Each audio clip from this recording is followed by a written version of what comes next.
right, welcome to another edition of the Journey to Freedom podcast. I am Dr. Devin Arnold, your host, and just every single time that we get to do this, I just get more and more excited about possibilities, more and more excited about things that we get to do in this arena. And so one of the things today is a special,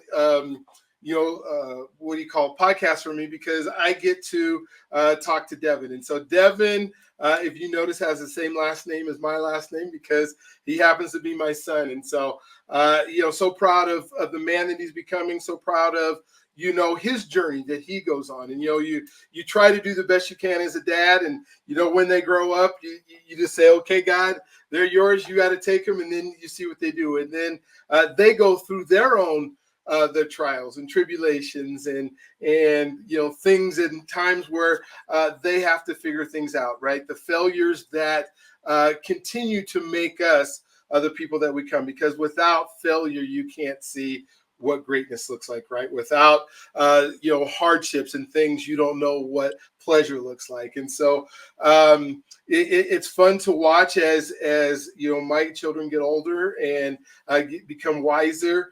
I see, a little bit of me in them, and then I see a lot of them in them. And so that is so fun to watch. And so today we are going to dive into these 5 categories, and we're going to see, from Devin's perspective of, what he believes in. He's had, and I'll let him talk a little bit about his life, but I know he's had some opportunities to be very, like championships in athletics, and then he's in the music industry and doing really well in the music industry. And then, things where maybe his first job wasn't the thing that he wanted to do and his purpose and where he wanted to go. But yet what I see is his ability to continue to move forward. And I think that's where this show comes to us in such a great way, is because it talks about success. And success is different for every single person. Success isn't the amount of money that you have or the material items that you have. Success is being able to move through life. The prayer that I even say every single, not every single time I do this, but it says, "Dear Lord, give me the wisdom to do the things you put me on this earth to do that pleases you and serves others." And so success is your ability, in my mind, to be able to serve others in a way that makes us all move forward and makes us all better. And Devin does a great job of doing that. And so, Devin, thank you for being on the show today. Thank you for your willingness to come on and talk about the things in your life that have transformed you, things that may have been good, things that may have been bad, but just things that have propelled you to where you are today. And then hopefully we'll get to talk about some dreams. We'll talk about some goals, some things that you want to do in life, and some of the things that you're doing in order to make those things happen. So I will let you kind of just introduce yourself. I obviously know who you are, but I'll let, for the folks that are watching, you can talk all about, and you can start wherever you want. You can start at, before I was born to where I'm at now, or to where you're at now. So I'll go ahead and let you kind of talk about where you're at. Yeah. First off, Dad, thanks for having me on here. My name is Devin Arnold. I am a man who wears many hats, many hats. I'm in the music industry. I'm a hip hop recording artist. I'm very much into the show curation, a huge advocate of the music industry here in Colorado. Really just trying to, make a stamp on the entire industry out here. I'm on a couple of different boards, leading different efforts in music organizations, and I'm also in the lending business. And so I am a mortgage loan officer, licensed in Colorado and in Arizona.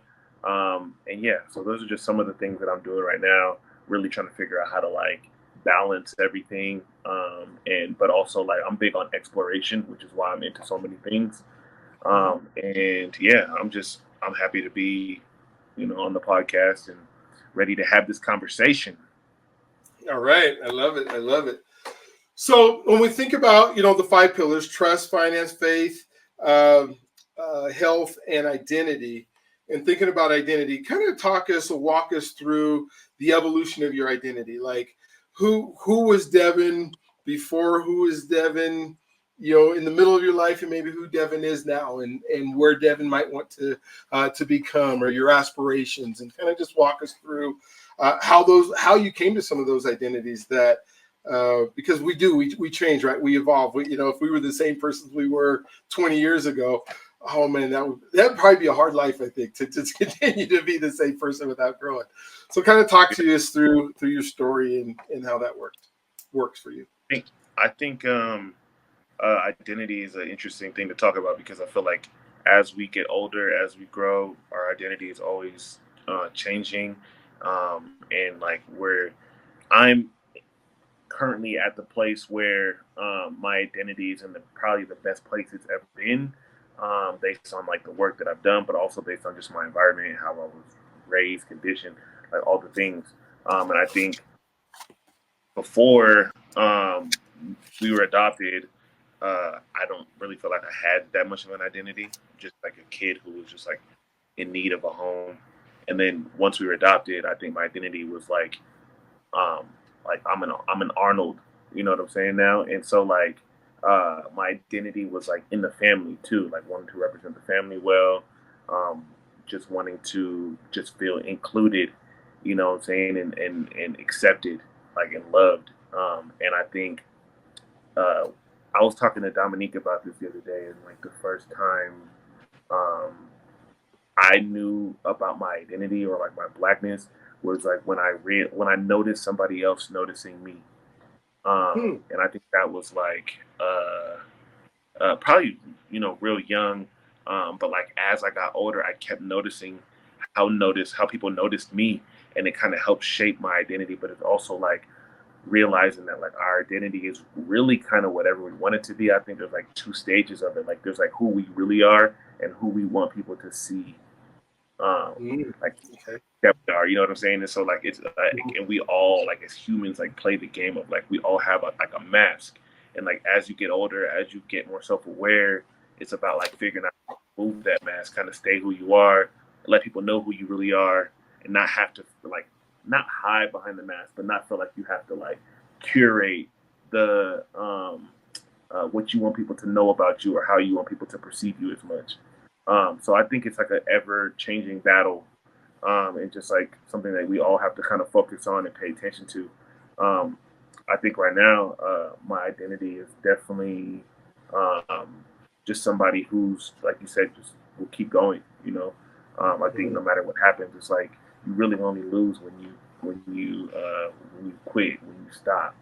When you stop trying. And I think like success is measured differently by people.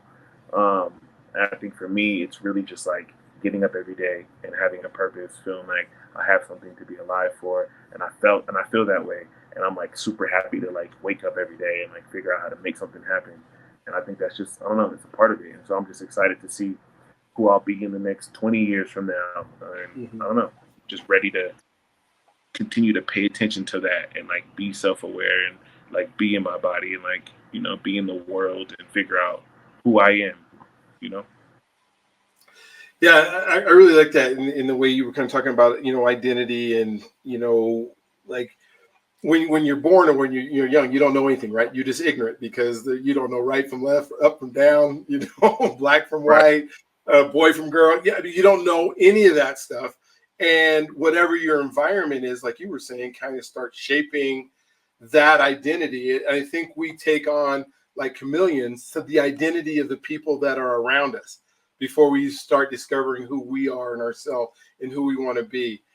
When you think about your you know coming to that understanding and then ultimately to knowledge and then where that goes on, and so now you understand a little bit about who you are. How big were the associations that you had in shaping that who you are, and then how do you go about finding the right associations that will help you to, I guess, realize the identity that you think that you maybe want for yourself?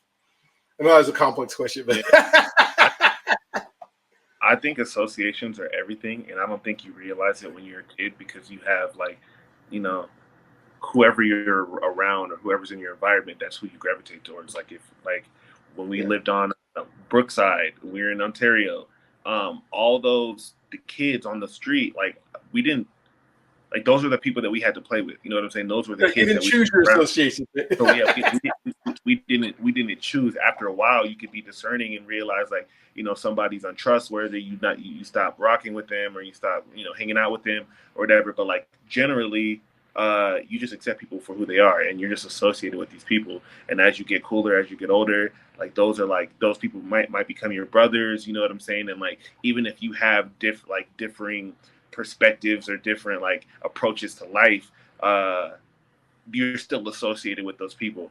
And I think like to dig deeper, associations are really everything, because who you surround yourself with is everything. I feel like, you know, if you're around 4 billionaires, you're poised to become the fifth. If you're around 4 homeless folks, you might be poised to become the fifth. And it's like no disrespect, it's just what it is. I feel like, so I think being conscious of your associations, and then also being like discerning and figuring out like, okay, who do I want to be? Where do I want to go? And with that being said, who should I be around? I think is super important. And I think the more self-aware you are about like who you are, who you want to be, the easier it is to find the right associations going forward, probably. Do you have any, you know, because I talk about this a lot on the show, and we talk about, you know, the 5 people that you're around, you're probably within $20,000 of income of them. The 5 people you're around, you probably have the same culture and nuances and language, and talk about some of the same stuff. Do you have any examples of, you know, maybe an association that you've realized this isn't serving me, this isn't moving me forward, I have to terminate or I guess stop the amount of time that I'm spending with this person, because, you know, they're kind of bringing me down. They're not, you know, they're not helping me to move forward. Do you have any of those like examples that you might want to share with folks, that, you know, and what you had to do, you know, to reconcile that in your mind? Because I think that becomes hard for us to do. We know we're not in the right room. We're where we want to go. But, you know, those are our friends. Those are our folks that we've been hanging with. And I think I think it's honestly kind of crazy, because I feel like and my own ambition has made me a bad friend sometimes, because I can't be around certain people who are just like okay with being mediocre, and like talking about mediocre things, like even their mindset, like a mediocre mindset. Like I remember there's times where like some of my brothers, like there's people like I don't want to say names, but people I grew up with and played football with and like stuff like that, who I gravitated away from, because all they wanted to do when I had this ambition and this dream of wanting to go out and, you know, be artistic, you know, whether I was with photography, with music, with fashion, or whatever. But these people wanted to sit around and do the same things, play the same video games all day, talk about the same stuff, like and I just didn't want that anymore. You know, I didn't want to be around that anymore, and I couldn't be around that anymore if I wanted to be better. I had to find associations that were smarter than me, or more talented than me, or had more motion than me, so that I could kind of catch up to them. It's like running track. Like if you're running with people who are all slow, you'll never really know how fast you are until you're pushed to the limit, you know? And I don't know. I even felt the way like when I went to college and I was running, like as a freshman, I should not be one of like the fastest sprinter on the team. There should be people who are older than me, who are faster than me, who can guide me, who I'm trying to uh, compete with, you know, and on my team. And I think that's like very important when you're having a team. Are the people on your team all following behind you, or are you all pushing each other? Are you all playing a different role? Is iron sharpening iron? You know, or is the iron getting dull because it has no other iron to sharpen itself with? You know, so I think it's really important. So I think that would be my example, and I think that like has showed itself like in different parts of my life, even with making music and being in like little collectives. The people in the collectives, if they're not as ambitious or working as hard or even as talented, it starts to hinder where I could go, you know? And so it sucks. And sometimes I feel like my ambition makes me a bad friend. But I'm like focused on like what I want to do and who I want to be. And I don't really have time to like, I don't know, like just yeah, and you think of it, it's got to be okay to move forward and the folks that don't want to come along with you have to leave them, right? To not, like you said, to be a bad friend. But I don't, sometimes I think, am I being a bad friend or am I being an example? I mean, being Yeah, able to move forward, yeah. and you think, I think of the industry that you're in and, the rooms you want to be in, right? The rooms that you want to aspire to. What are, and it's a cutthroat, industry, where people are willing, you think of the crab basket, people are willing to claw their way up and, to do some stuff. How do you discern this is a good room for me to be in because it's going to help me, or this is not going to be a good room for me to be in based on I didn't know that about this person, but now that I've kind of started experiencing that, oh my gosh, this is I got to run and run fast. How do you discern that? How do you make your decisions when you're doing that? I think networking is one of those things where it's like, I honestly hate the term networking now because back in the day, I felt like I was networking for the wrong reasons. I always wanted to be in every room that had people in there in fear of missing out, in fear of like not being seen or something like that, and realizing that like being hungry to be in other people's rooms and not knowing where you fit is a dangerous place to live. Right now, 90% of the rooms that I'm in, I curate. So I know that they're good rooms because I have kind of orchestrated and curated the room.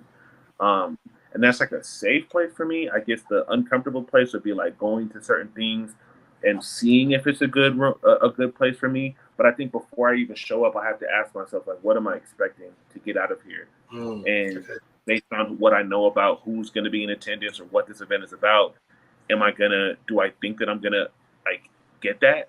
Am I gonna make the connections that I want to make? Am I gonna get the career development that I want to get? Or am I just going out of fear of missing out? Um, and so I think that's just one of those things that you have to like ask yourself, you know? Yeah, well, and I can see it because fear is a big thing, right? And and we as humans say we look at something that we don't necessarily know all the details in. We just look at something and say, okay, that is what I think I would like, and then you get to it and you go, oh man, if they don't, what if they don't let me in? What if they don't part? What if they don't like me? And we start doing this over. I even wrote a book on this on overthinking, where we start putting in these scenarios in our minds of all the negative things that could happen if I'm not there, all the things, or if I am there, all the things that could happen to me. And then we start controlling, right, negative scenarios, things that never happened. Like, so if I go there and he likes me, then this is going to be good. If I go there and he doesn't like me, then he's never going to talk to me. He's never going to tell anybody about me. If he doesn't ever tell anybody about me, then I'm never going to be able to do anything. And when I'm never going to be able to do anything, I'm going to end up eating some worms or whatever it is. You go all the way down to Right. that lowest denominator. So what are what are some of those things that you can do that, I mean, this can help other people in your industry and stuff, that can stop you from getting into that thought process of that mirror or that movie that we play into our mind that already plays out a scenario to the end Yeah. of what could possibly happen, and then we're down this road of all these other scenarios. Yeah. I mean, I think it's one of those things of like, for me, it's understanding it, it's really a marathon. Word to Okay. Nipsey. Uh, like it's really a marathon. It's not a sprint. I think it's like, what do we want out of things? I think me for what's changed in my life. One, I feel like a lot of people are on the take. Like, it's like self preservation is a human instinct, like a mammal instinct. It's like we want to figure out how to be okay ourselves first, right? And so sometimes a lot of people are on the take. So when you're networking, people are always thinking about what they can get out of situations. When they go into a room, what can they get? Who can I meet? How can my career be better? Instead of like figuring out how to go into something as an asset. And so I think right now is like my thing is figuring out how to be an asset and go into situations and figure out what can I offer, what can I give versus what can I get. And uh, I know that like in the past, my mindset was like, what can I get? I need it now. I need it now. I need it now. And that mindset, like even if you get it now, you might lose it quicker than you got it. And then like leading with gratitude, but leading with also like giving and being an asset and like adding to somebody else's life before you even ask for anything can really be the difference, between people thinking about you. I mean, I have people in the city who I feel like, even in the industry, who I feel like could change my life right now, but I don't ever ask for anything. And that kind of could be my downfall too. Not a downfall, but like a bad habit of like not being able to, not knowing when to ask for things. But I know that those people, they're constantly like hitting me up. And like when they think about me, they'll hit me up and ask me if I want to be a part of certain things. And for me, that's better than me having to fish and ask if I'm the right fit, or ask if there's a position opening, or ask if they have an opportunity for me coming up soon. I would rather just like do what I do and like pave the way for myself in the way I have, but also pave the way for others. And when if those people think about me, I mean, I'm not expecting it, but if they think about me in the future and there's something that they can plug me into, boom, it'll work like that. But I feel like it's like really like planting seeds in the garden, and not being like not rushing the garden, not rushing the fruit out of the garden, you know? Absolutely. Oh, that's really good. I mean, it is, because even people show up, what's in it for me? And you spend all that time, and then it's really hard if you can put your mind on how, like the asset that I can be. I love how you phrase that, because it is so important. What can I give this room? And sometimes there's not a lot. I mean, maybe because you are learning, and if you are that lower denominator in the room, depending on whatever you're in the room for, then you probably aren't giving a lot to it. But your willingness to learn, your willingness to grow, your willingness to do, be there and do what it takes and be coachable, right? I talk about being coachable at the speed of instruction.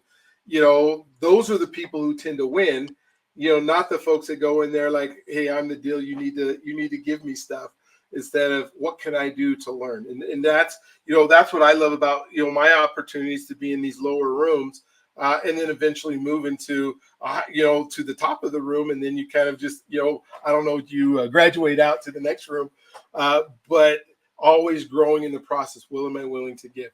Let's talk about trust for a second, because trust is one of those things that, some folks say, well, I start out with trust because I'm going to trust somebody until they show me wrong. And then once they show me wrong, then they've lost my ability to trust. But so there's an element of that, but then there's an element of, I've already been taught through what I've seen in my examples. I've been taught in what I've seen in what I've watched TV. I've been taught in, what I've heard or read, that this is a situation that I can't trust in. How do you develop that sense? Because if associations are everything, and then trust is the next thing that we look at, is how do we show up being able to trust people that it's going to be a place that's going to be safe for us, a place that's going to be good for us, a place that we can move forward in, because it's so hard sometimes, when we walk into a store, is somebody looking at me when or are they not trusting me when I walk in because of how I look, or trusting me? So what's your thoughts on trust? I mean, one, I feel like being Black in America is a crazy thing in itself, because no matter where we go, maybe more so in the past than now, but even today, like wherever we go, if it's a predominantly non-Black room, they might have a predetermined judgment of who you are, or what you are going to come and do, or there might be a fear about you doing something to them or whatever. And I mean, there's really no way to know if you're going to trust somebody or not until you give them a chance. But I think personally, I think having self-awareness and being grounded in a situation and knowing who you are, no matter what room you go into, I think that's a great first start, figuring out is this room for me. But I think not shape-shifting, but being yourself the entire time, no matter what room you're in, I think is the best way for you to figure out what's going to work for you and what's not going to work for you. Because if you're shape-shifting every room you get into, you don't even really know who you are in those rooms for real. And I think it's just important to just like trust yourself first. Mm-hmm. Yeah, easier said than done, right? It's easier, Yeah. Because there are rooms as Black men that we do have to code switch sometimes.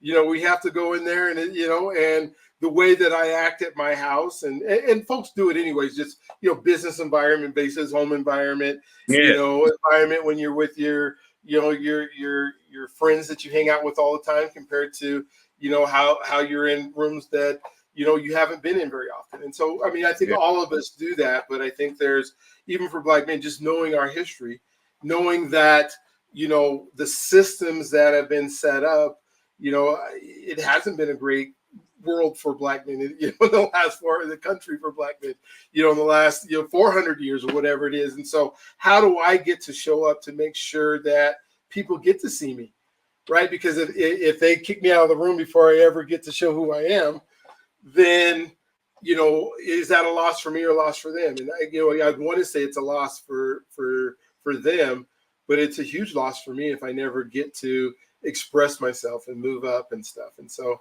like I said, it's so much easier said than done. Do you tend to trust people first, or are you kind of in the middle? Right now, I feel like, if I'm being completely honest, it's a weird dance. It's a weird dance because I feel like I don't. Part of me feels like I don't trust anybody, like I trust myself. But on the other side of the coin, it's like I give people enough grace to show me why they're trustworthy. Without, rather than just blocking it off and saying, "Oh, you look like that," or "You're from this family," or "You're from this group, I can't trust you." Being able to say, "Okay, I don't know this person. Like, let's see how they show up in the world or in the room with me." And I think that's a good way to not let one person mess it up for everybody, because that's easy to do. Like, if someone has snaked you or scammed you in the past, you might not trust anybody to ever do anything with you again. But you got to sometimes know that everyone isn't the same, even if they're all from the same group or all from the same. It really doesn't matter. You have to treat everybody differently, not differently, but you have to everyone is a different person. And personally, for me, I treat everyone with respect and grace until I'm shown otherwise. Yeah, I love it. So when we think about trusting ourselves, I watch a guy named Myron Golden all the time that talks about faith, and he talks about and he says, when I think about trusting myself, he says, I'm the only one in the world who knows every lie I've ever told or everything that I haven't done. And as a result of that, do I trust myself in all the situations that I can be in? And then how do I not? Do you trust yourself enough to be able to put yourself in all the rooms, all the places you need to be? Or is there still some growing that needs to happen that allows you to, that's a hard one for me too, because I think of, through trusting myself, in all situations, I don't know if I do. I don't know if I trust myself to say the thing that are going to help somebody, because I have such a passion to making sure that I don't lead somebody in the wrong direction. And sometimes I don't know if I'm smart enough or intelligent enough or have the right things to say that isn't going to hurt somebody by the things that I say. Where do you stand on that belief system? You're saying you're curating rooms. Do you trust everything that you do that it's going to work, or are you willing to fail? That's I'm definitely willing to fail. I think the failing is scary, but I feel like nobody on this earth who has reached any pinnacle of success has done so without failure. Nobody, whether an Olympian or a Super Bowl champion, no one has won unscathed, And so I think it's one of those things where it's knowing that failure is a part of success, and without failure, you'll never, ever, ever see success. And so, yes, I'm definitely willing to fail a lot, especially a lot more than I was in the past, because I felt like I would rather not try than fail, and that's just not even a good way to live your life, because there's so there's so many things that you could hit a strike. You can by at least trying, and if you never take that shot, you'll miss every one. And so, but in terms of trusting myself to make the right decisions, I think it's all about integrity and working integrity like a muscle, and making sure that no matter what room you go into, your integrity stays intact, even if it's a different environment and you have to figure out how to maneuver. You were talking about code switching, and it made me think about telecommunicators who you might have somebody in your family who just talks to you normal, but as soon as they hop on the phone, it's "Hey, how's it going?" But their voice is completely different from what they're doing. Yeah. I don't think there's anything wrong with that. I think it's just Mhm. like it's knowing your environment and figuring out how to Yeah. like maneuver in certain places, and a certain part of it could be just straight infiltration, like knowing how you need to show up to be accepted in whatever room you're going into, and like playing to that strength, and like that's like psychology, and like kind of working that room, working like not mind control, but like it's almost like manipulation, like manipulating a room or like around what you want them to know about you, which is what kind of goes into identity as well, and like how people see you. Um, but yeah, I think to answer your question, I think it's I'm always working on figuring out how to trust myself better to make just the right decision and not lead folks astray. But I feel like if you have the right intentions, Hmm. um, then at least if you have the right intentions and you're trying to do good, I think more good will happen than bad. So I mean, mistakes are bound to happen, but it is what Yeah, it I is. love it. You figure out how to mitigate that and sharpen it up next time. Yeah, I try to do stuff now where I say, hey, I may fail, but we're going to fail together. If we do it, if you're willing to come with me. And as I was, I put a disclaimer in my book because it's about overthinking and anxiety, and I'm like, hey, I am not a psychologist. If the stuff that I'm writing in this book is not helping you, please go find somebody else because I'm not the ultimate expert, but I'm going to give you what's worked for me. I'm going to give you those things, and so I have to trust that God will take that and do whatever He wants with it. Renee sent me I don't know, a banner or a quote yesterday. Said, "I'd rather go broke building my dreams than just get by living someone else's." When I think about that, your willingness to fail. I'd rather go broke and take those risks and try to build my dreams and just living in somebody else's. And I think that goes to the identity that you build for yourself. That hey, yes, I'm willing to fail, and I have to trust that I'm going to learn through those failures, and Yeah. I'm going to come out the other side, right? Oh yeah, Okay, and so that's okay. I would say that's big on what you said, like that quote that Renee sent you, like being willing to go broke chasing your dreams versus getting by chasing someone else's. And I think that's super important because when you're getting by chasing someone else's dream, you're helping them build equity in their life. Even if they're just breaking even, they're building equity off of your work. And if you translate that same effort into something you have going on, even if your bank account doesn't reflect like the work that you put in, it's like investing into a stock. And like each person, each business is a stock. And if you keep doing that work and investing in yourself, even if your bank account doesn't reflect it, you have the knowledge to figure out how to go get it again, or figure out how to go uh, um, um, learn from your mistakes and do better next time. But and you have different things. Like for instance, like I have a whole home studio in my house. I never thought I would have that this like at this point, and it's like even though I don't have $1 million in my bank account, it costs money to have the studio. So like the money that I Mhm. was making to be able to like off of the music and stuff like that, and being able to invest into my business and have like a foundation is I think the foundation is better than just getting by with no foundation, chasing someone else's dreams and helping them build their business. Like every 10 out of 10 times.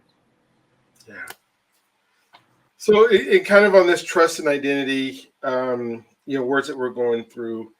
When I think about responsibility, and you are in positions because you are an artist, because you do shows, you are where people look up to Devin Arnold, right? They look at, hey, this is what he's achieving. He's on stage. There's, the example for some people. What do you feel the responsibility for people trusting you? Now, I talked about how you show up trusting, but now you have a responsibility because you know um, there are people who are trusting you, and sometimes rightfully so in some of the areas you are, and sometimes they put you up on a pedestal that you can't possibly meet the expectations because the expectations they have for who you are and what you do are unrealistic, or are not you know are not reality, right? Because it's not who you are. So Yeah. what's that I, responsibility? yeah, I think responsibility um it's like being a superhero and like announcing Mhm. that you're a superhero, and then you go save a couple people and now you're responsible to save the city. And like you can't just go do some villainous type activity one day because you just are fed up. Like you have a responsibility to be the hero, and so like Mhm. there's a lot of pressure in that way, you know. But I think it's like for me personally, outside of superheroes, I feel like I have this pressure to be a good person. I put this pressure on myself to be a good person because you know, we've all made mistakes. We've all done like good stuff, bad stuff, and I feel like for me, even though like being a good person is a slow grind, I know so many bad people who are successful in this life, Oh, or no. seemingly successful in this life, right? Yeah. Um, and to me, it's like, dang, like it would be just so easier if you could just go, if I could just go get it now. Oh, why can't I just do what they're doing and just go live that life? But it's like oftentimes people like will covet someone else's life without understanding what even comes with that, what even like that person even has to go through, or what things come back on them if they're not doing right. And so I feel like for me, it's like, yeah, being a good person and having integrity and being trustworthy is definitely the slow grind that pays off so much over time. Like you look at different people like a Morgan Freeman versus a Diddy, you know, like Hmm. who is more trust, who does the public trust, who do people like, or Denzel or something like that. Like who do people trust, and like what were these people doing? What kind of integrity did these people have behind closed doors? What kind of and now the relationships that these folks have are willing to go for bat for them because they know what kind of person they are if they're ever in any type of like sticky situation, you know, versus somebody who is like just consistently being bad and bad and bad and bad, and then when it's all said and done, nobody wants to work with you anymore. You're not credible. Nobody wants to put you in movies. Nobody wants to put you on a song. Nobody wants to even have you at their kid's birthday party because they don't trust you, you know. Mm. And so like Yeah. me, I just want to be a person over time that people trust and people feel like, oh, he did good or he has a good legacy, you know. And that does not happen like with self gratification or instant gratification. It's funny. I wanted to wait to talk about that because you had this question in there about what holds black men back sometimes. Mhm. Yeah, go ahead. Um, so Talk yeah, about it. I was gonna say that I think there's so many things. I mean, there's like systemic racism. There's like our history. There's like different things that we're like marginalized and all the things. But there's also like our need for instant gratification. Like we need to be liked now. We need to be successful now. We need to be seen now. We need to be heard now. And like the boring work, the thankless work, like a lot of folks aren't willing to do that because there's no like uh, public like celebration attached to the thankless work, you know. And so I feel like a lot of times it's like just like really doing the work and figuring out how to build a solid foundation versus wanting to chase the quickest thing they can get. I think that's one of the biggest things, especially for me in my life and the things that I see around like the people that I know. Everyone is chasing that like instant feeling, that dopamine Mm. high of like wanting to Yeah. just like Yeah. be celebrated now without having to do all the work. You know, they don't want to wait until they're 50 to be celebrated. You know, Yeah. that's Well, why you. it, Yeah. it, it's overused. People are like, "Well, give me my flowers now. Give me my flowers now," and I respect that on certain levels. But it's like you got to be put in the work to get your flowers. Got to put in the work. You really do. I was. It was yesterday. Yeah, it was yesterday. I was on my walk, and I had, a guy called me, and he was telling me that my Google account wasn't paid, and that my because my account had closed, that just trying. So you need to pay us, $170. How are you going to take care of that payment? And I thought to myself, in this whole realm of being happy and needing it now, and I said, good Lord, man. I said, how do you live with yourself knowing you're trying to scam me? I know I don't owe any money. I know that my Google accounts are fine. I'll call Google and I'll ask them. And you got to get up every single day saying, I'm willing to cheat people every day in order to be able to have that instant gratification that you're talking about. And to be able, but how do you, like, how does he, I asked, how do you sleep at night? How do you go to your wife and your family's life that bad that you can't do it right, that you have to call? I mean, you're going to get off the phone with me right? And call another person and try to steal from them. And then you can go to bed at night and say, I had a good day. I mean, oh my God. How do people live like that? You said there's bad people in your industry, in that industry. And so I love the fact that you're saying it is a marathon. It is, it's not there's work that's involved, and all work works. I believe work works. It's just, one of the things is when you think about becoming the person that you want to be so that you can, and you've already talked about being a gift to people and being an asset when you show up in the room. How important, I mean, that is to be to work on becoming the person, maybe not just doing the work, but always think you're doing the work to become the person that you need to be in order to. I mean, yeah, how do, I mean, I know if you've talked to people that have done that and actually taken advantage of people, how do they live with themselves? I mean, that's obviously a rhetorical question, right? I mean, sometimes I was just having this conversation yesterday with somebody about um, mischievous acts, like somebody, and like I was honestly being open about like certain things, like I would, my bad habit was stealing back in the day, and I feel like the person who I was talking to also had the bad habit, but their reason for the bad habit was just to mess with people, just to see if people would notice, just to see if they could get away with it. My reason for it was just like the instant gratification. I want it now. I want this right now. It's more about the thing versus hurting the person. But the other person was more about like hurting the person and figuring out if they can mess with this person versus even wanting that thing at all. They would take it and throw it away, and like just to mess with somebody. And like I felt like it's like one of those things where it's like both things are mischievous acts. It's the same mischievous act, but the intention behind it can be different. And like it's not like either one of those things are better than the other, but I think it's like it's just interesting. And like as a kid, it's one thing, but as an adult, like being a career scammer is like crazy because you know what you're doing. You know that you're hurting people, whether you're draining accounts, scamming somebody for $170, or taking somebody's house or something like that because they didn't understand paperwork. I think those kind of people, like that's like a special kind of like evil that like Yeah. that like uh the root of that, like something bad probably happened to those people, and it sucks because like trying to humanize the criminal like isn't always the best practice sometimes, but like you got to look at like what is making them do that. Sometimes it's just straight laziness and they just don't care and they want to figure out how to climb up to the top of the totem pole as quick as they can, and they don't care who they hurt on the way up. And some people never got caught out by people they love. They were enabled. Some people, you know, um, never really saw the consequences to their actions, and so they thought they could continue to do this, and they'll never get caught. And I think it's just crazy because the nuance on that, something like that, is insane because there's so many different perspectives, so many different reasons somebody could do a mischievous act and not think twice. Yeah. Wow. Cool. Let's pivot to faith a little bit and just kind of talk about how you integrate faith into your daily walk. Into there is, to me, there is an invisible world out there, right? I mean, I can pick up this device here and somehow I can talk, or we're just talking.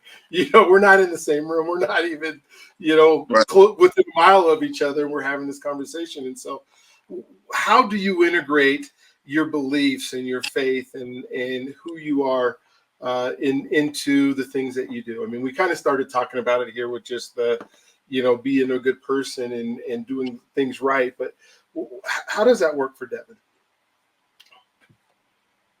In terms of what, like in integrating my faith into like my everyday actions. Yeah. Um,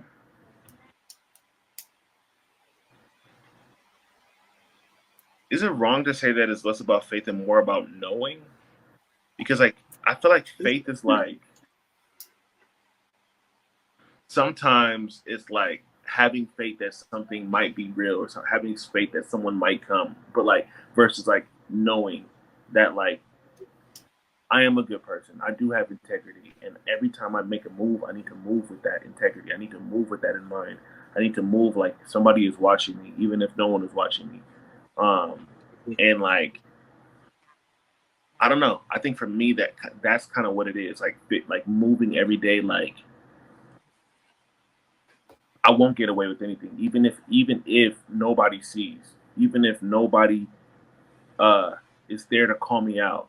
Like every every move, every action has to have be fueled by integrity.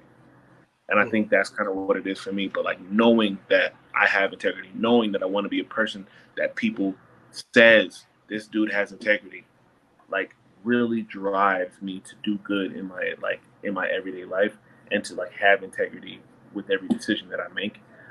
But like strictly speaking on faith, I think it's like you have to have some sort of faith, and some people feel like that's like honestly sometimes to a delusional level. Like you have to have faith in yourself on like and in what you believe in who you are, and where you want to go. Um, because if you don't have that faith, people will read that off of you. People will read that off of you and know that you don't even have faith in what you believe in. You don't even have faith in what you're doing or where you're trying to go. Why would I have faith? You know? Um, and yeah, I don't know. I don't know if that answers the question the right way, but No, you're fine. I mean, it's, when you just start thinking about, for me, anyways, the faith that I have in, in God, in that, He's in control and it's His world, and so I have to do good as a result of. I don't have to, but I choose to do good because, you know, not just the blessings that uh, may happen to me later on in heaven, but the blessings that I know that I have on earth by treating others right. And I don't know if you don't have a belief in, and maybe it is possible if you don't have a belief in, a higher power or a higher being or a higher subject. If you don't have that belief, what why would you treat other people right? Why would you have integrity? Why would you have an honest system? What makes it the right thing to do? um yeah, and so that's how I see, when I think about my faith and think about my prayers and think about the things that I do on a daily basis. That part of the prayer that says, do it in a way that serves others, right? That pleases yeah, you, God, and serves others. And so yeah. um, I think it has to be integrated. But you're right. Yeah, I agree. I agree, and I also feel like I'm in a constant like little war with myself, still trying to figure it out. Because part of me also feels like if there wasn't a threat of a higher power being able to make a decision about you in the afterlife, and if that threat is the only thing making you be a good person, are you even a good person? Mm, yeah. And then being able to translate that into um and like use the faith like okay, there's a higher power, so with or without the higher power, I want to do good. I don't want to just do good because I don't want to go to hell. I want to do good because it's the right thing to do, you Yeah. know. And I feel like having that as well, like in there too, like um I don't know, just moving like someone's watching even if no one's watching, at all times, whether it's somebody surveilling you if you're walking on their property, or if it's God looking down on everything you're doing. Absolutely. You know, Let's talk about faith. I mean, health a little bit. What are some things that you've decided? I mean, we have these vessels. The average, um, you know, if I say African American black male, the age is 73 years old. Is that timeline that they say? The average life expectancy. And our bodies are temples, and our bodies are only going to be as good as the fuel that we put into it. What are some of the things that you do that you've regimented that you said, what, in order for me to, uh, I guess not, I don't want to say compete, but to be at that highest level of, productivity, I guess. What do you have to do with your body to make that happen? Because I mean, what you do, contains late nights and early mornings and all over the place, and not being where you can cook meals all the time. What oh, are some of the things, both mentally and let's talk about physically first, and then mentally. mentally, what are some healthy things that you do? I think physically, what you eat, what you don't eat, and then like how you move your body, and then the biggest one for me is probably sleep, because I've had difficulty sleeping like my whole life, and I didn't really realize that it was that much of a big deal until I got older, and or honestly, until I had a partner who I sleep with every night who tells me how what my sleeping habits are, and stuff like that, and like can tell me if I'm getting sleep or if I'm tossing and turning every night, and that's kind of how it is. And so I have to figure out how to be very intentional about like making sure that I get the rest that I need so that I can go and do all the things that I do in the next day. Because like even today, I woke up, I had 3 meetings before this one. I had 2 meetings after this one. I got a studio session later. I got a couple other busy work stuff I got to do. It's just a jam packed day every day, and I do that up to myself on purpose just to stay busy because I have this like need to stay busy. But with that, I need to balance that out with like being able to be rested, right?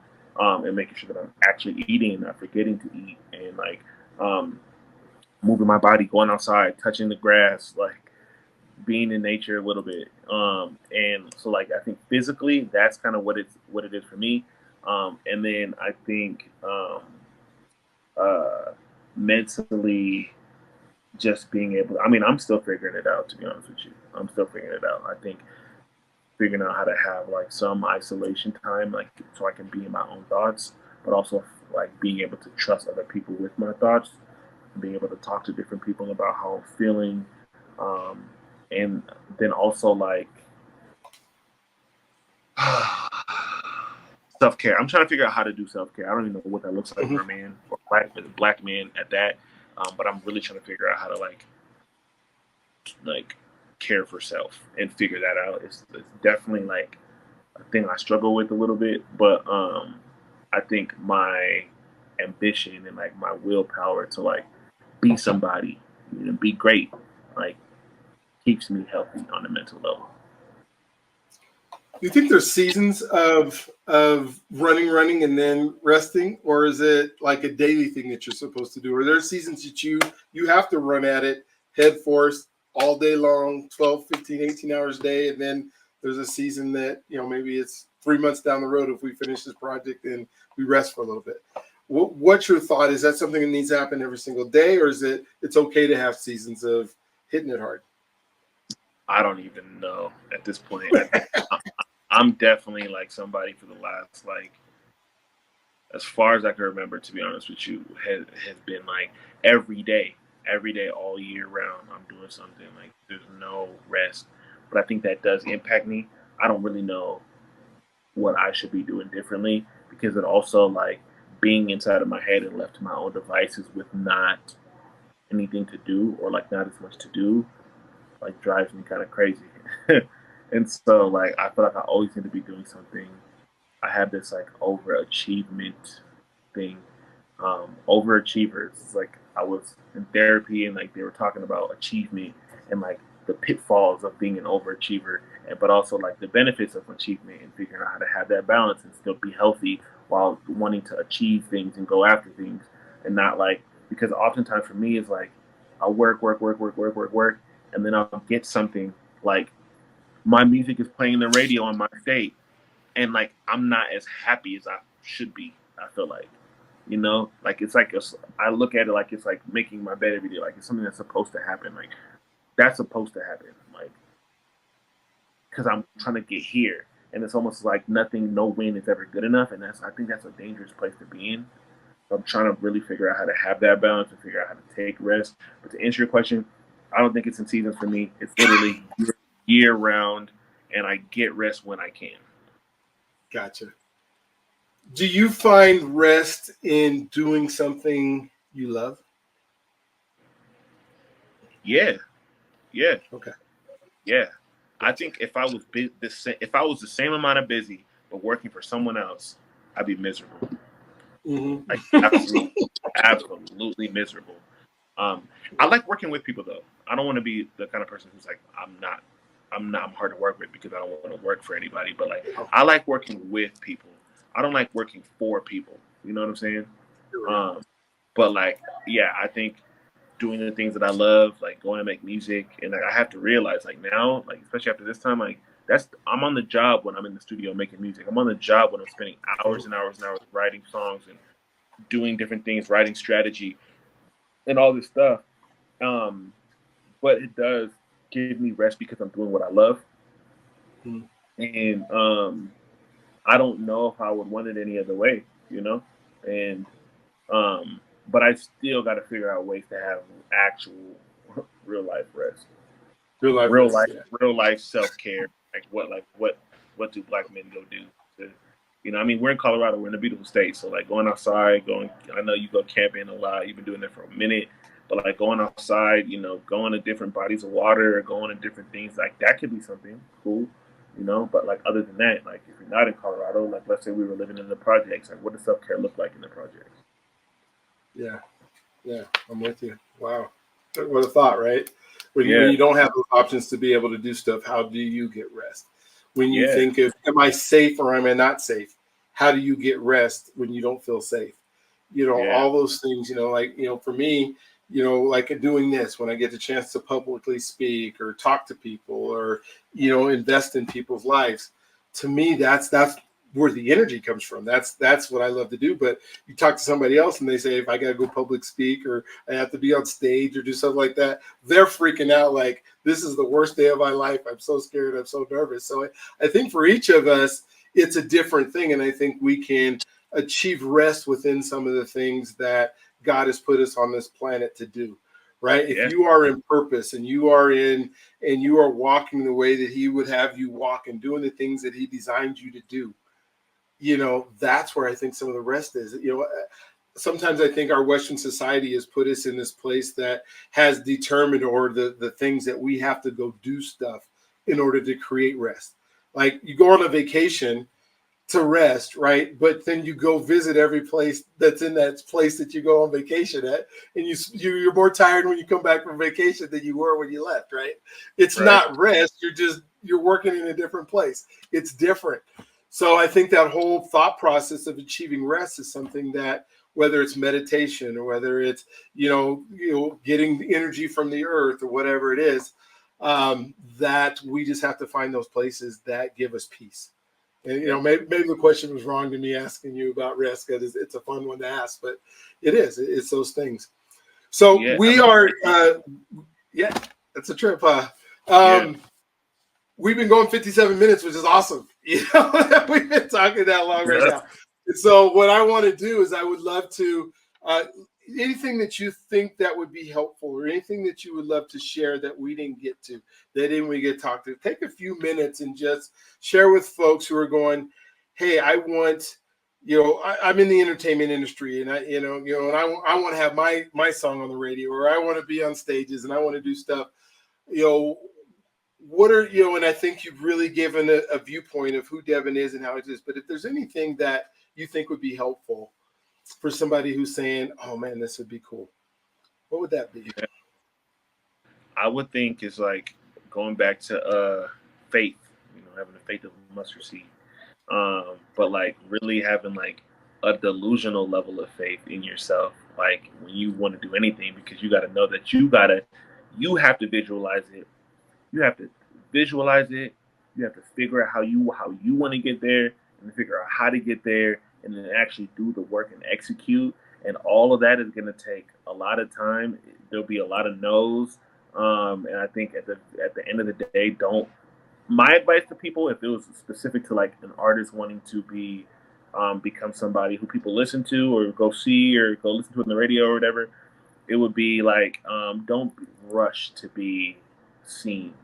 Like develop yourself, have integrity in your art form, in your craft, or in your job, whatever you're doing, in your purpose. Have integrity in that thing, um, and then when it's time to display your art or your work or your purpose to the world, uh, stand on it. Stand on it. Stand on business, and uh, don't let anyone, I don't know, discourage you. And even when you feel discouraged, figure out other things to tether yourself back to your purpose, because I think it's important, and I think it's like a constant battle Like it's literally a marathon. There's gonna be ups, there's gonna be downs, there's gonna be I want to quit, there's gonna be oh my god I love this so much. But through all those feelings, you gotta keep going.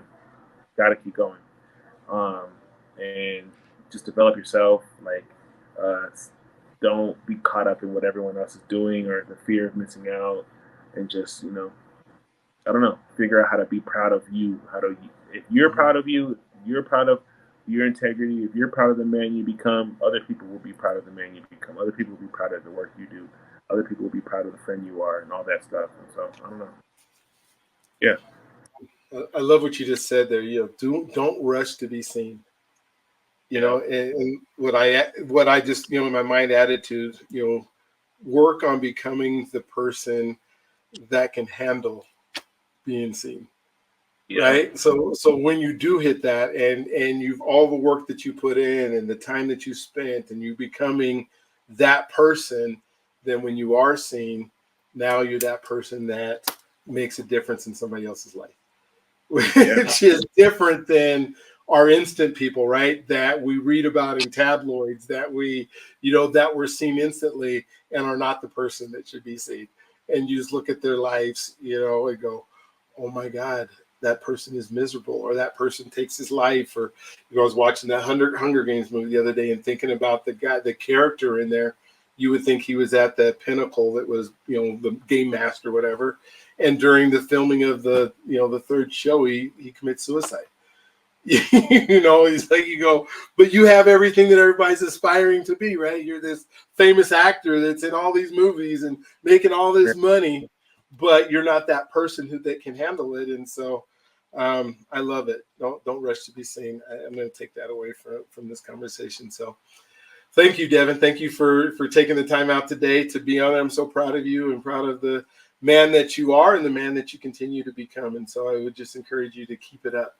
To keep up working hard. Don't worry about, we'll get to self-care or that, but at this point in your life, you can handle running, take care of your body, you can handle running, a million miles an hour. And so hopefully this will be helpful for those of you who are watching, for this, thank you for participating in another episode here of the Journey to Freedom podcast. And, if you are looking at this and wanting to subscribe, and whatever YouTubers do to subscribe and get on it, I want you to go ahead and do that.